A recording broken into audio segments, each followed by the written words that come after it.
Atenção, esse podcast não é recomendado para pessoas sensíveis, pois pode conter a descrição de violência psicológica, física e sexual. Não diga que você não foi avisado. Continue agora por sua conta e risco.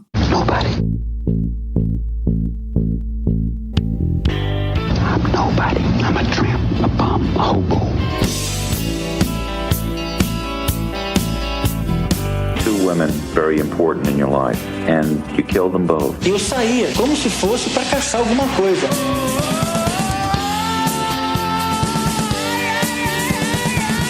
I got this fantasy. I started working out this fantasy online.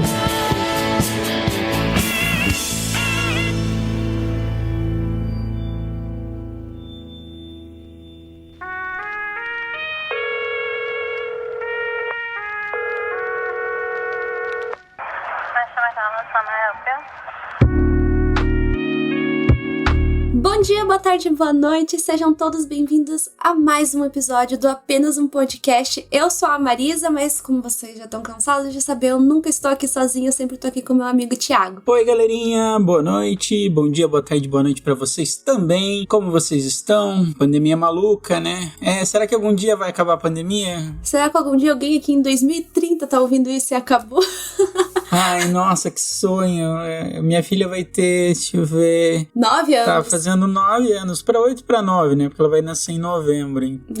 Ai, gente, difícil, vamos... Todos se cuidem, usem máscara, álcool gel e distanciamento. E se a vacina chegar, a gente toma a vacina, né? Eu vou dar meu bracinho e você, Marisa, você também dá o bracinho com gosto? Com certeza. Até na testa, se for.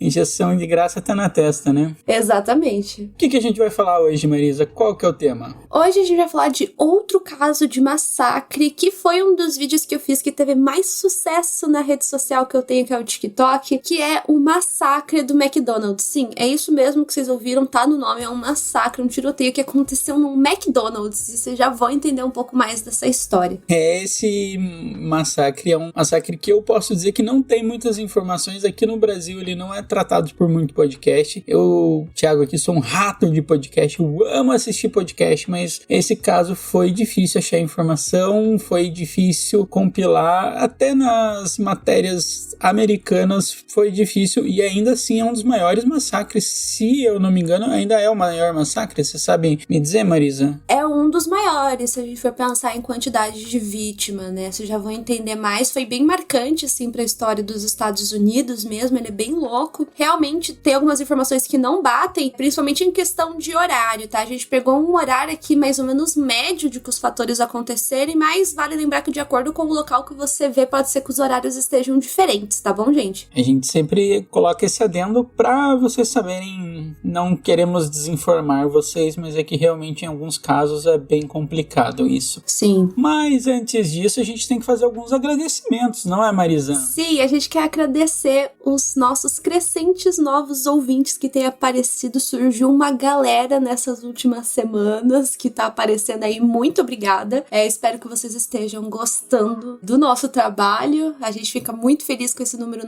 novo de ouvintes que tá aparecendo. E a gente quer agradecer os nossos 3 apoiadores também lá do Apoia-se, né? Porque sim, temos apoiadores e cada dia cresce, e a gente quer agradecer muito o apoio deles, o apoio financeiro, o apoio emocional. Se você também não pode contribuir financeiramente, divulga a gente, marca 5 estrelas na Apple Podcast, divulga por seus amigos. Segue a gente nas redes sociais, a gente tem muito mais ouvintes do que a gente tem no Instagram, então segue lá, manda DM pra gente, pode conversar com a gente. Eu sempre tô no Instagram, vocês vão ver que a gente sempre responde rápido. Isso aí, a gente sempre reposta todos os stories que mencionam a gente. A gente tem até um destaque salvo lá, onde você pode aparecer lá na nossa pagininha, né? Sim. Mas vamos agradecer os assinantes e explicar um pouco mais o nosso apoio-se. A gente tem que fazer nosso jabá, gente. A gente quer virar Sugar Baby, já tô falando isso faz tempo. Bora lá, então, Túlio, bota umas palmas, porque a nova apoiadora Aline Rodrigues de Souza, palmas pra ela. E muito obrigada ao Francis Beregaray. Eu espero que eu tenha falado o nome dele certo, que é muito complicado, mas muito obrigada pelo apoio também. E a nossa primeira apoiadora, a querida Raquel, a gente quer agradecer. Já também quer dizer para esses ouvintes apoiadores que já devemos um podcast para vocês, afinal a gente começou no mês 5 o nosso programa de apoio. Mês que vem a gente vai ter 2 podcasts extras. Peça um pouquinho de paciência, mas a gente vai fazer, eu e a Marisa, a gente está pensando em bolando algo super legal. Então, se você quer ser apoiador da gente, o que essa pessoa tem que fazer, Marisa? Você tem que procurar o nosso link lá no Apoia-se, que tá em todas as nossas redes sociais, tá bem facinho de achar, e escolher o plano que mais se adequa pra sua realidade, né? A gente tem planos que vão desde R$2, como o plano Sherlock Holmes, em que vocês vão ter o agradecimento no final das mini temporadas, ou seja, assim como os nossos apoiadores que a gente fez hoje, você vai ter o seu nomezinho lindo, proferido pelos nossos lábios de mel. E também temos o plano de R$5, que é a Miss Marple. Esse tem os agradecimentos e você também recebe os episódios antecipados. Os episódios abertos você vai receber antecipadamente, você vai conseguir ouvir antes. E agora tem uma notícia boa para os nossos apoiadores. Por uma questão logística, o nosso podcast vai estar sendo gravado na sexta. Normalmente ele é gravado no sábado. Então vocês vão ter antes o podcast. Vocês vão poder ouvir 2 vezes, 3 vezes, se vocês quiserem, o podcast antes de sair no agregador favorito de vocês. E a gente tem o plano de R$10 do Fox Mulder, que vocês vão ter o agradecimento, episódios antecipados e a esses episódios extras que eu e o Thiago a gente tanto fala, né? E lembrando também que esses apoios que a gente fala não é só pra melhorar a qualidade do podcast, mas sim que a gente possa trazer episódios novos pra todo mundo. Eu vejo muita gente falando que não aguenta esperar 15 dias, né? Com os apoiadores, a gente vai poder estar trazendo episódios toda semana, ou seja, é mais ou menos um comunismo. Vai ser uma coisa que vai favorecer todos nós. Então, a gente quer ser colunista podcast. Exatamente. O máximo de pessoas possíveis. E, gente, é super importante. Eu sempre entendo os apoios. Eu apoio alguns podcasts porque eu gosto do trabalho e não é brincadeira. Ser produtor de conteúdo não é fácil, muito difícil, muitas horas de esforço. Realmente é uma coisa desgastante, mas é muito bom quando você vê o público chegando, você podendo proporcionar mais apoios e mais podcasts para que você possa fazer o que você gosta, né? Exato! Que é isso que a gente gosta de fazer. A gente gosta de estar aqui falando de morte, é isso que a gente gosta de fazer. E vocês gostam de ouvir, então a gente quer continuar fazendo isso. Exatamente. Então vamos para o nosso último plano, que é o plano L, que você tem os agradecimentos no final da temporada, os episódios antecipados, acesso ao episódio extra, sorteio de produtos relacionados à cultura pop e true crime, e também tem o grupo exclusivo dos assinantes para você falar groselha com as pessoas. Exatamente, aquela fofoquinha básica. Esse plano é R$20. R$20 não tá dando pra comprar muita coisa, infelizmente, né, Marisa? É. Tá dando pra pegar uns Big Mac aí e ser feliz, talvez. É, já que o assunto, né, já foi pro McDonald's, acho que a gente já pode pular pro caso de hoje, né? Não é mesmo? Deixa, vamos lá então. Vamos pro caso de hoje, Marisa? Vamos lá.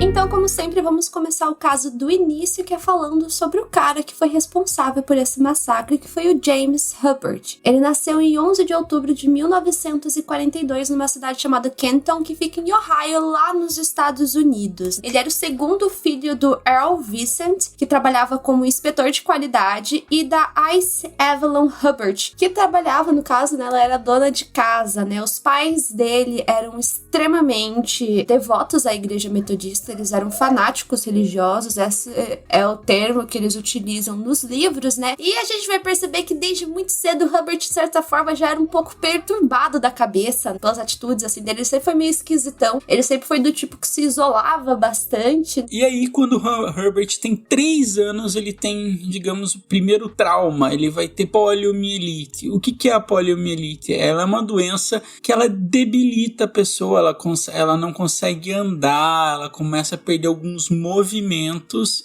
É aquela doença do Zé Gotinha, sabe aquela gotinha que você tem que dar pro seu filho e tal? Pra ele não ter essa doença, pra ele conseguir se mexer e se locomover. E isso vai causar alguns problemas, porque ele até chega a fazer o tratamento da época, que seriam usar uns suspensórios de aço e couro em ambas as pernas. Eu lembro que um dos presidentes americanos, o que decreta da Segunda Guerra, também teve poliomielite e também usava esses negócios nas pernas. Eu lembro porque documentários do History. Então você fica andando com esse negócio e assim... Então ele usava suspensórios, aço de couro em ambas as pernas. Então como ele era um pouquinho mais novo, ele conseguiu, entre aspas, se curar disso, mas ainda teve as sequelas. E essas sequelas foi que ele, pelo resto da vida, ele mancava. Então ele já era uma pessoa meio estranhinha, e aí essa questão de você na infância ter um traço tão marcado que é mancar criança é bicho difícil, né, Marisa? Isso, né, gente? Tanto que vocês vão ver que durante toda a vida dele ele sofreu bullying, né? Tanto do jeito dele ser, tanto pelo fato dele mancar. E daí, quando ele tinha 7 anos, sua mãe, que era uma fanática religiosa, ela fez o que normalmente os pais fazem. Ela saiu pra comprar cigarro e não voltou. Mas no caso dela, ela foi ser missionária. Ela abandonou a família pra ser missionária e... seguir as regras da igreja, exatamente, isso. espalhar a palavra metodista da igreja. Então, por conta disso, né, o Rupert ele acabou crescendo de uma forma bem isolada, bem sozinho, tanto que dizem que a única companhia que ele tinha mesmo era o cachorro que ele tinha de estimação na época, e ele foi criado pelo pai, né? E uma coisa, né, que a gente vê em muitos casos, a gente sempre relembra do Ed Kemper, porque o caso do Ed Kemper foi feito como modelo pra maioria dos serial killers, porque, tipo, ele é exatamente a característica que a maioria deles tem, que o Rupert também tinha, que era de ter fascínio por armas. Então, desde cedo, ele começou a ter interesse por armas de fogo, ele começou a ver revistas sobre isso, e por aí vai. Aquele fascínio por arma de fogo, e assim como a gente vê no caso do Ed Kemper, ele faz isso pra ter alguma distração, pra ter algum modo de se divertir, e até em alguns casos eu diria se alienar do mundo pra não ficar sofrendo sobre aquilo, né? Exatamente. Mas dando prosseguimento, né, como eu já tinha mencionado anteriormente, ele foi alvo de bullying principalmente durante o ensino médio, né, em que ele estudou na Wayland High School, ele se formou lá em 1960, e uma coisa que eu acho bem doida desse caso é que o maior sonho que o James tinha era de se tornar um agente funerário. Eu achei bem inusitado, assim, tipo, se realmente era a coisa que ele mais queria fazer na vida dele era ser agente funerário. Pô, diz que ganha bem, hein, Marisa? Ah, eu sei, mas acho inusitado. Inusitado né, mas cada louco com a sua mania. Eu também acho diferente, mas vai que você não gosta de tratar com as pessoas, não é mesmo? A gente vai ver que era o caso. Que era justamente o caso dele. Exatamente, era exatamente o caso dele. Antes disso, ele chegou a cursar Sociologia Malone College em 1962, mas ele não se interessou muito e foi fazer o quê, Marisa? Foi seguir o sonho dele, né? Então ele se formou como embalsamador, né? Que são as pessoas assim que preparam os corpos para os enterros, né? Na Pittsburgh Institute of Mortuary Science em Pittsburgh, que fica na Pensilvânia, né? Ele se forma lá em 1964, né? Só que é bem doido, né? Que como eu disse, ele se formou com honras. Só que mesmo ele tendo curso, ele chegou a trabalhar durante um tempo numa funerária, só que ele ficou no máximo entre 1 a 2 anos nessa funerária, só que ele foi demitido, porque ele tinha sérios problemas comunicativos, né? De acordo com o ex-chefe dele, que era o dono da funerária, o James era muito bom pra lidar com os corpos. Ele era ótimo pra lidar com gente morta, mas ele era péssimo pra lidar com gente viva. Tipo, ele mesmo falou isso, principalmente porque por causa do jeito dele de não saber lidar com as pessoas, eles acabavam perdendo muitos clientes, né? Então acabou que só ser bom, assim, de preparar os corpos não foi o suficiente. Isso foi uma coisa que acabou deixando ele mal, né? Porque, como eu disse, esse era o sonho da vida dele. Realmente era o sonho da vida dele. E é aquilo, pra você tratar com pessoas que falecem, você tem que tratar com os familiares, não é só tratar com o morto em si, fazer as questões técnicas. Você tem que ter um tato social pra entender o que tá acontecendo, pra ver os sentimentos das pessoas, e ele não tinha muito esse tato social para conseguir fazer isso. Então, isso resume bem o que era ele, assim, ele sabia tratar com morto, sabia, a parte técnica ele sabia bem, mas a parte humana ele não sabia. E isso vai influenciar muito, a gente vai ver pra frente que isso vai influenciar muito a vida dele e também a psique dele, o psicológico dele. Mas apesar disso, né, vocês vão talvez até ficar meio surpresos, ele se casa. Com 23 anos, ele se casa com a Edna Markland, eles se conheceram lá no Malone College, quando ele tava fazendo sociologia. Eles se casam em 1965. Eles se mudam pra Ohio, numa cidade chamada Massillon, e lá eles têm 2 filhas, que é a Zélia e a Cassandra. A primeira filha dele nasceu em 1972 e a segunda nasceu em 1974. E nessa fase, nos anos 70, ele teve uma vida agradável, um emprego estável numa metalúrgica, e ele tinha uma renda que era estimada entre 25 a 30 mil dólares por ano. Eu sou geógrafo, mas minhas continhas de padaria isso dá uns 2.500 por mês, né? Porque nos Estados Unidos eles tratam salário por ano, a gente trata por mês, então só pra vocês terem uma noção, isso era na década de 70. Então, tipo, se 2.500 dólares já é bom hoje, imagina na década de 70 se dava pra comprar muito mais coisa. Então, digamos que eles tinham uma vida de classe média. Sim, eles tinham uma vida, tipo, ok, assim, né? Eles tinham a casa deles, tanto que até chegou um momento que, se eu não me engano, a casa deles chega a ter um incêndio e eles acabam comprando até uma casa logo depois, porque eles tinham uma certa grana guardada no mesmo bairro. Então, eles tinham uma vida ok, assim, não podemos dizer assim, né? Comparado com o que vai acontecer depois. Exato, socialmente falando, eles era aquela típica família tradicional americana. Que a gente vê em filme. É, típica família, assim, classe média, não chama muita atenção, não é muito afeito a muitas coisas. E como que era a vida social dele, Marisa? Não existia, basicamente, né? O único contato que ele tinha com pessoas era com as filhas e com a esposa, né? E é bem doido, porque ele sempre arrumava treta e briga com os vizinhos. A esposa dele, a Edna, sempre brigava junto com ele, né? Tanto que a polícia era chamada várias vezes pra intervir nas brigas que eles tinham com os vizinhos. Só que, tipo, isso era tão frequente que quando chamavam a polícia, dizem que os policiais só se olhavam um pro outro e falavam: é os Hubbard de novo. E eles iam lá porque eles já sabiam que eram eles que estavam arrumando confusão. Aqui eu vejo a grande inflexão do caso com o Ed Kemper, porque, digamos, eles têm essa semelhança de eles só terem um trato com a família, mas no caso do Ed Kemper era uma coisa que era feita pela mãe e nele era mesmo uma inaptidão social, porque a gente vê o Ed Kemper depois, ele consegue conversar com policiais, ele consegue ter uma vida social até relativamente ativa, e aqui o James Hubbard não vai ter vida social, basicamente. A vida social dele vai ficar sendo colecionar armas, vendo revistas sobre armas, brigar com os vizinhos, que dá pra dizer que alguns gostam de brigar com os vizinhos. Quem não gosta de tretar com o vizinho? Eu não gosto, mas eu sei que tem gente que ama. É, exatamente, né? Mas apesar de o único convívio ele ter com a família, não era bom, porque o James tinha um longo histórico de violência doméstica, né? Existem histórias de que ele ameaçava as próprias filhas com facas, tipo, ele colocava faca no pescoço delas quando eles iam brigar. E além disso, teve uma certa vez que a Edna denunciou ele, porque de acordo com o que ela disse no BO que ela fez, o James tinha estragado a mandíbula dela. Mas apesar disso, meio que ele se recusou a fazer terapia na época, e essa investigação não foi muito pra frente, eles continuaram casados, né? Até porque, que vale lembrar, durante a década de 70 e 80 havia ainda muita vergonha em relação à separação. Então a Edna, ela vai tentar achar algum meio de se distrair disso tudo, dessa violência. E como ela acha isso? No meio do tarô. Ela começa a ler cartas de tarô e ela começa a dizer que ela tinha essa aptidão, esse dom pra ler o tarô, e ela sempre lia o tarô pro Herbert e ele acreditava nela.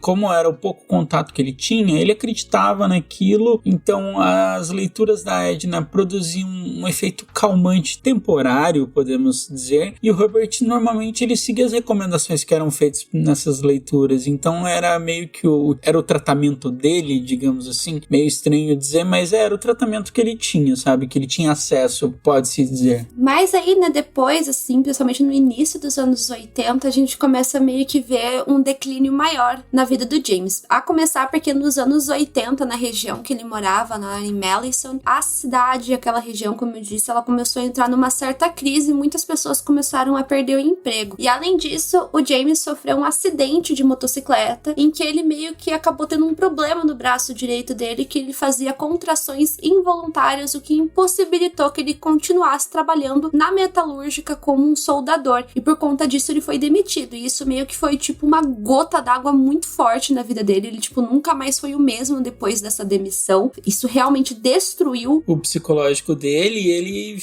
depois ele vira quase como um nômade, né? Ele fica pulando de emprego em emprego, em cidade. Tanto que em janeiro de 1984 eles vão morar em Tijuana, no México, e depois disso eles vão pra San Diego, na Califórnia. E assim, gente, o James ele tentava procurar emprego, mas ele nunca parava em lugar nenhum, muito provavelmente por conta da idade que ele já tinha e também por conta dos problemas sociais. Ele chega a trabalhar como segurança durante um tempo, mas ele é demitido 2 semanas depois, né? Inclusive 2 semanas antes do tiroteio, do massacre acontecer. E era meio tenso, né? Porque ele sempre reclamava, ele começou a ter tendências suicidas, ele falava isso abertamente pra todas as pessoas, que ele não tinha motivo nenhum pra viver mais, já que ele não tinha emprego, que ele não conseguia nada na vida dele. Também era muito deprimente pra ele ver que a família dele tinha que se mudar pra apartamentos e pra bairros cada vez piores, né? Então o apartamento deles, onde eles moravam, ia ficando cada vez menor, uma qualidade péssima, e isso era uma coisa que deixava ele mais deprimido ainda, né? Porque em 1984, né, quando ele tinha 41 anos, ele vai morar no subúrbio da cidade de San Diego, né, como eu disse, em casas cada vez piores. E a gente tem que pensar que tem uma pressão social aí envolvida, porque o homem era o provedor do dinheiro, ele que tinha que trazer o dinheiro pra casa, era uma coisa quase como se ofendesse a honra dele. Ele tem essa questão muito forte de ser um cara honrado, de querer, tipo, prover pra família dele. Tipo, ele pode ter todas as esquisitices dele, mas ele queria isso, sabe? E ele fica muito frustrado quando ele não vai conseguindo, assim, sucessivamente ele vai fracassando nisso. Essas frustrações, essas esquisitices dele começam a se juntar e formar um caldo perigoso, digamos assim. Tanto que ele vai ser descrito pelas pessoas que estavam ao redor dele como um homem extremamente obcecado, amargurado e paranoico, né? Então, só pra vocês terem uma noção, né, em 3 palavras de como ele tava nessa fase da vida dele. Mas agora a gente vai pular pro massacre em si, né, que foi, tipo, como vocês podem ver, praticamente logo depois que ele começa a morar em San Diego, né? E aí que entra, acho que uma das partes mais curiosas sobre esse caso. Por quê? Um dia antes dele ir até esse McDonald's e começar a atirar nas pessoas, o James ligou no Mental Health Center, né, que era tipo o CVV, né, o Centro de Valorização à Vida que eles tinham lá, né, que as pessoas ligavam quando elas estavam mal psicologicamente pra pedir ajuda. Só que a recepcionista anotou o nome dele incorretamente para Schaubert em vez de Hubbard. E por conta disso, e até mesmo por na ligação ele não demonstrar necessariamente, né, gente, aí a gente bota 1000 aspas, porque isso foi uma interpretação da recepcionista, ela deu a entender que ele meio que não tava numa necessidade tão grande de ajuda se comprar das outras pessoas. O nome dele foi anotado incorretamente, ainda pra ajudar mais ainda, então ele nunca recebeu a ligação do centro de ajuda que ele tava precisando dessa ajuda psicológica. Obviamente, ele nunca recebeu a ligação, e eu fico muito pensando, acho que esse é um dos grandes e se nesse caso, né? E se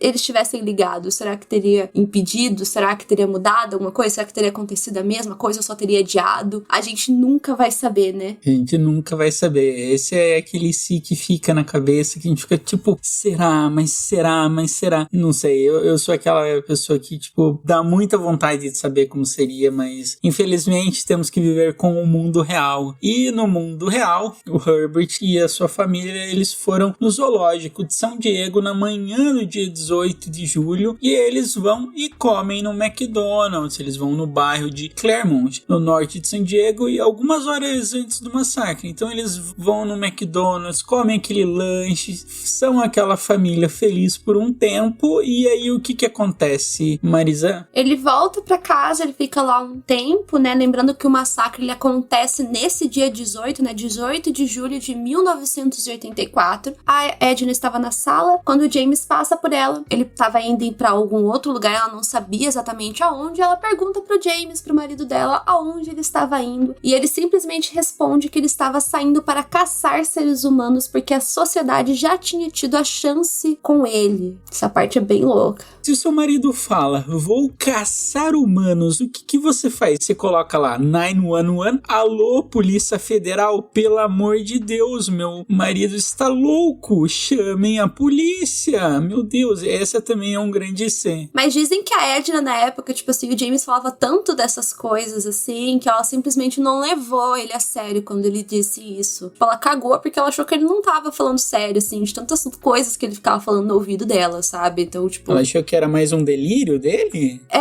Acho que ela achou que era mais uma paranoia, assim, e falou foda-se, literalmente, sabe? Tipo... Bola pra frente. Ela cagou, literalmente foi isso, né? Mas a realidade é que ele tava saindo dali com diversas armas, tá, gente? Ele tinha uma coleção de armas, e armas, assim, de calibre forte. De acordo com algumas testemunhas oculares, ele chegou aí em 2 lugares antes dele ir no McDonald's, né? O primeiro lugar foi um supermercado chamado Big Bear, e o outro local foi no Correio dos Estados Unidos. Então tem gente que acha que o McDonald's não necessariamente foi a primeira opção dele, só que depois dele ir nesses 2 lugares, ele acabou achando que o McDonald's seria um lugar melhor, um alvo melhor, entre aspas, né? Aí entra a questão, né? Por que ele escolheu o McDonald's? O James, ele é caracterizado como assassino em massa, né? Que são esses caras que vão pra um lugar, eles são como uma bomba relógio, eles matam várias pessoas, como esses massacres escolares que a gente tá falando, como Columbine, e geralmente, né, como uma bomba relógio, eles acabam se explodindo, né, se matando no final. E dificilmente o local que eles escolhem é um lugar aleatório, né? Tipo, Columbine já é meio óbvio pra vocês, mas no caso do James, o McDonald's poderia simbolizar o sonho americano, aquela ideia de uma vida perfeita, de uma família feliz, em que as coisas dão tudo certo. Vocês sabem como são as propagandas no McDonald's, né? Sempre todo mundo feliz. Sim, todo mundo rindo,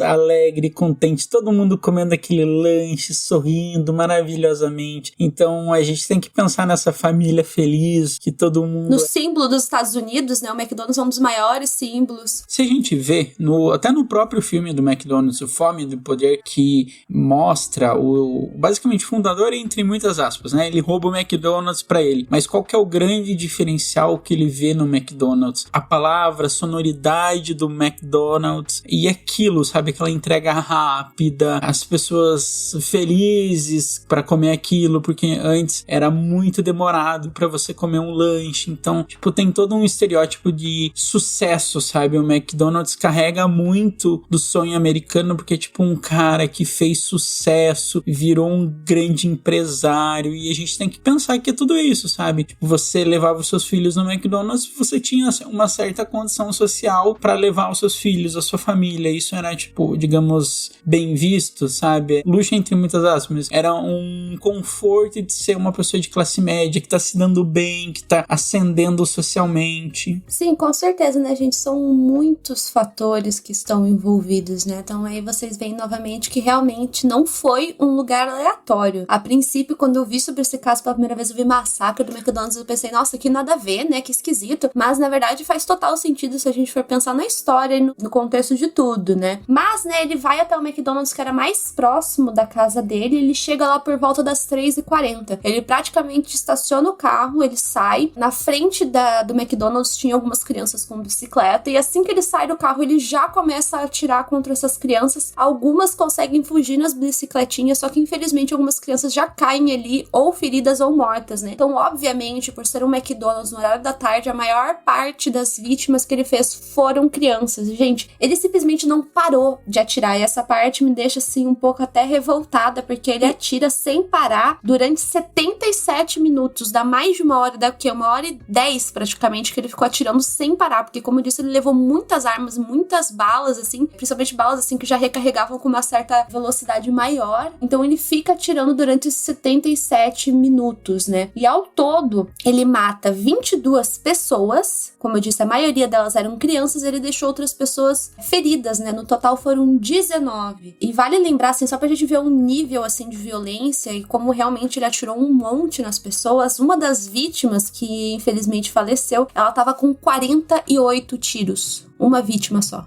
Isso é realmente muito bárbaro. Agora a gente vai ver a diferença entre os casos, esse caso e o caso anterior, né? Esse cara era super preparado, ele sabia carregar e descarregar uma arma rápido, ele lia muito sobre isso, ele tinha um conhecimento técnico muito avançado. Acredito que, tipo, ele não era um Zé Ninguém que pegou uma arma e quis fazer um massacre. Não, ele sabia o que ele estava fazendo, ele sabia como manejar uma arma, e ele também tinha um estoque quase ilimitado ilimitado. Ele chegou com várias armas, ele chegou com sabe aquelas típicas malas preta de assassino em série, etc. Então ele chega com um monte de arma semiautomática que tem carregamento rápido e faz isso, sabe? Tipo, 77 minutos atirando é muita coisa. Tipo, gente, é 1h17. Tipo, é muito tempo. E a gente tem que pesar também, né, que nos Estados Unidos o acesso de arma é muito mais fácil que aqui, né? Porque aqui, tipo, se a gente for comparar com o nosso podcast anterior, que foi de Suzano e Realengo, eles tinham que fazer uns meios meio ilegais pra conseguir uma arma. A gente até falou sobre a questão do revólver 38, que ele é mais fácil de conseguir no meio legal. Agora, nos Estados Unidos, né, a gente até zoa, né, tem até um monte de meme em relação a isso, que você vai na farmácia comprar seu remédio e você sai com uma pistola. Pô, você vai no Walmart lá no Texas, você literalmente sai com uma pistola. Tipo, Sim. Às vezes, pra você abrir uma conta no banco, você ganha uma pistola. Então, tipo, esse é o nível de facilidade. E como tá na emenda, eles acreditam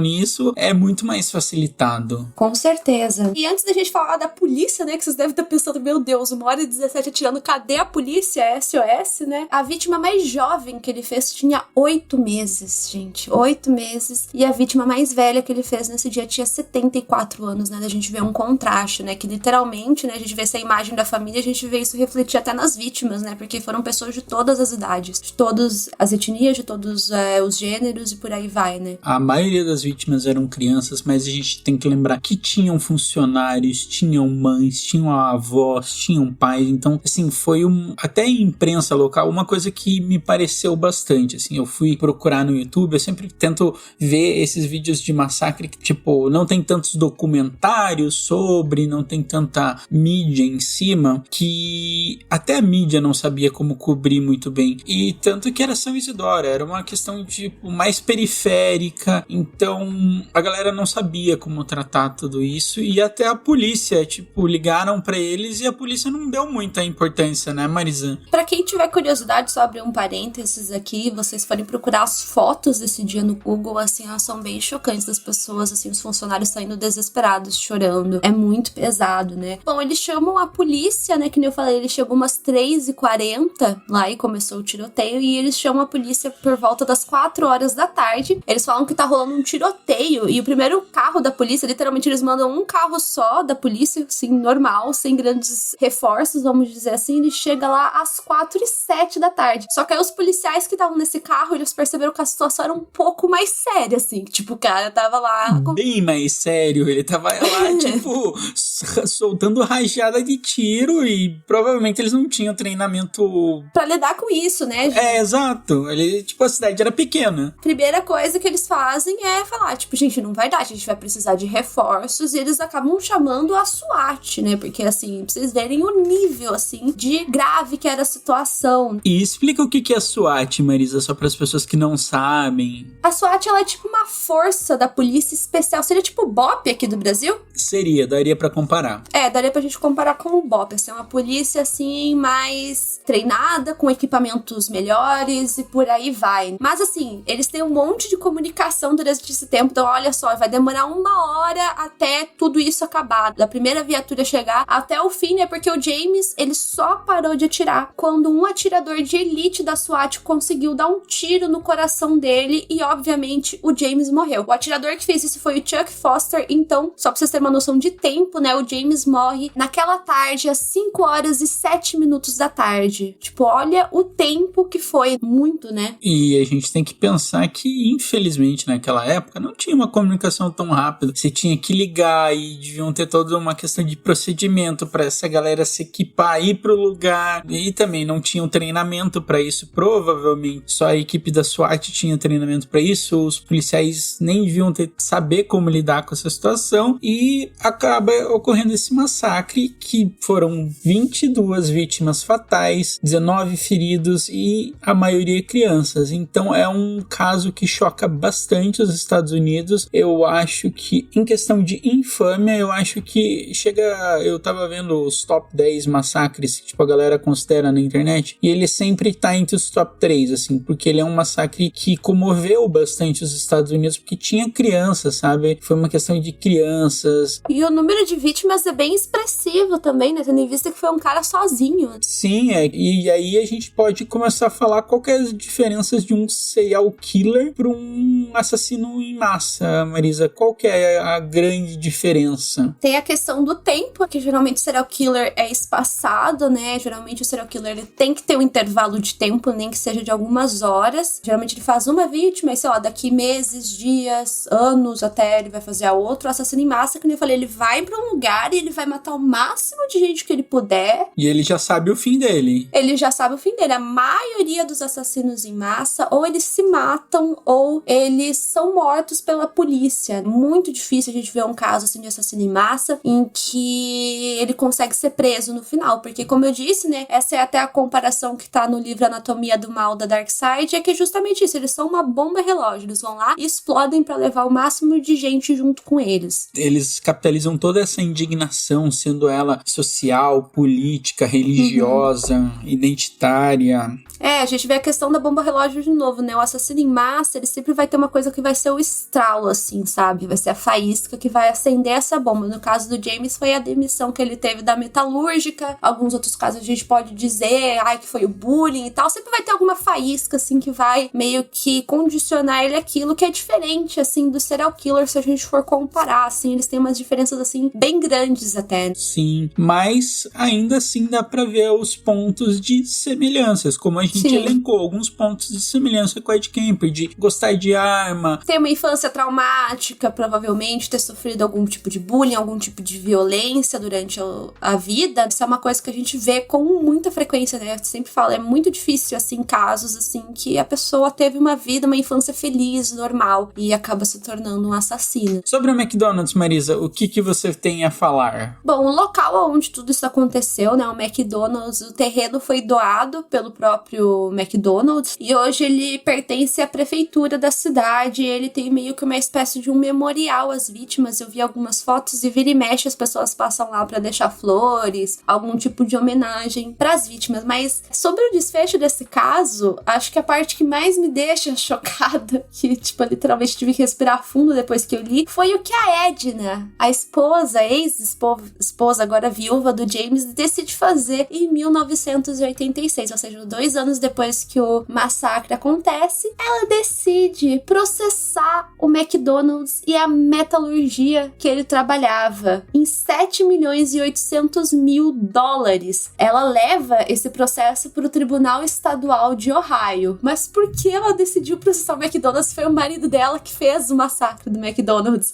Vamos lá, me diz qual que era o argumento dela, porque realmente isso daí é louco. Olha a paranoia da pessoa.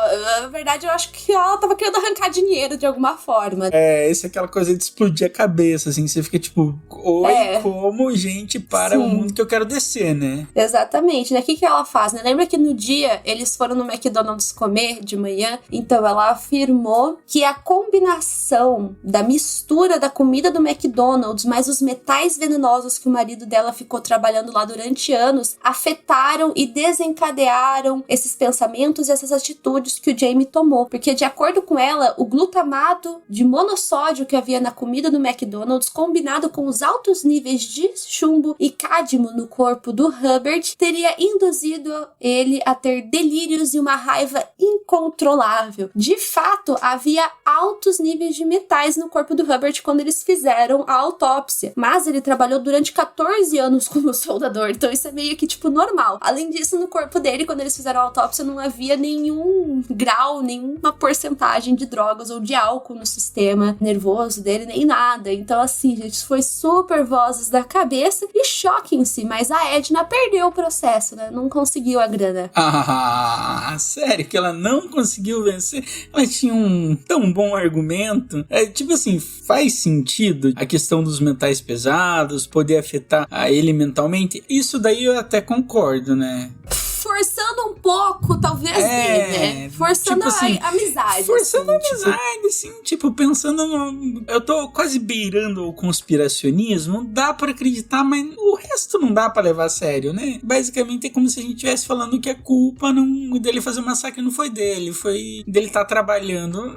É difícil, né? É difícil engolir. E ter comido o lanche do McDonald's, eu imagino a cara do senhor McDonald's, assim, se ele soube dessa notícia, né, que é capaz de não ter chegado nem nele, no dono do McDonald's, McDonald's na época. É uma coisa assim inacreditável, assim, aquela parte da história, assim. Ainda bem que acaba aqui, né? Ele era aquele meme do palhaço de vestindo a máscara, né? Porque, cara, é bizarro isso. É muito surreal, assim. Essa é a parte surrealista do caso. Tipo, 2 anos depois, ela vai processar com umas alegações meio tipo, oi, nada a ver. E só pra gente encerrar, né? Porque sempre me perguntam isso quando eu conto esse caso. Tá, mas o que aconteceu com a Edna, com as filhas, a gente não sabe. Elas sumiram do mapa depois disso, eu entendo. Super entendo. Não deve ser muito bom você ter, tipo, esse histórico tão pesado na sua família. Ainda mais depois da pequena cagada que a mãe delas decidiu fazer. Então a gente não faz ideia de como elas estão hoje em dia, assim. É bem difícil. E isso eu já vou adiantar pra vocês que é pra maioria dos casos de serial killers, assim. Quando eles têm filho, o filho geralmente some do mapa, assim.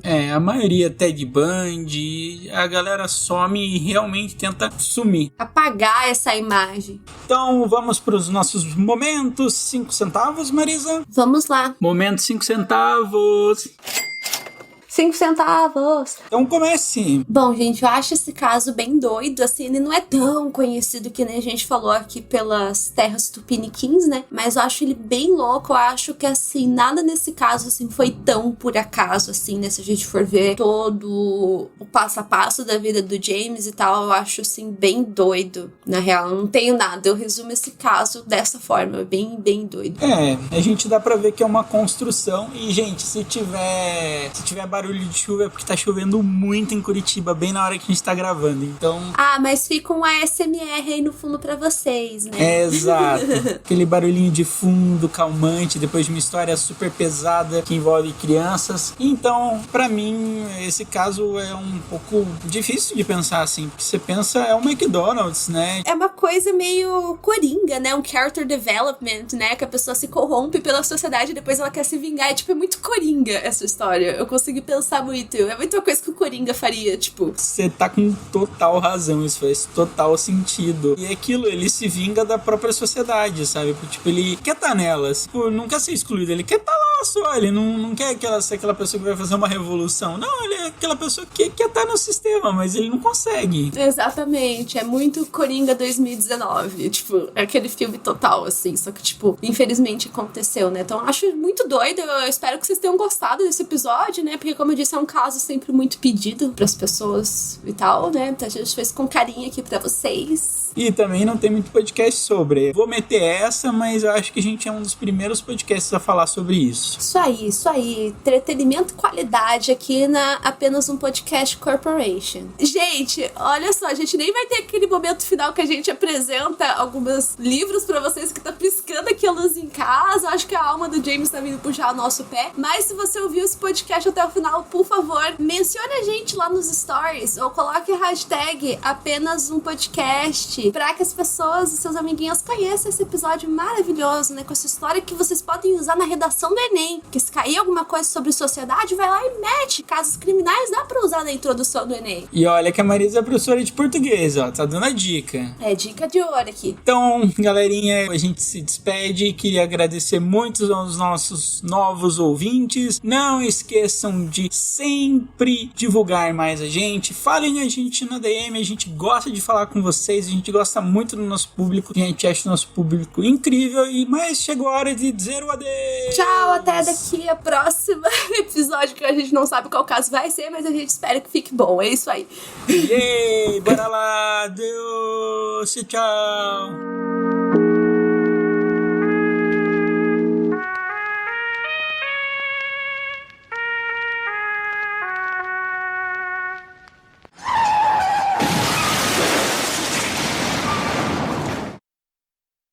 Isso aí, a gente também tem o plano de R$10, que é o Fox Mulder, que vocês também têm. Mulder.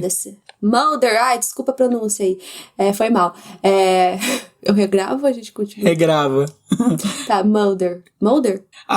Mulder. Não, tá, censura, é Fox Mulder. Mulder, tá. E a gente tem o plano de R$10 do Fox Mulder,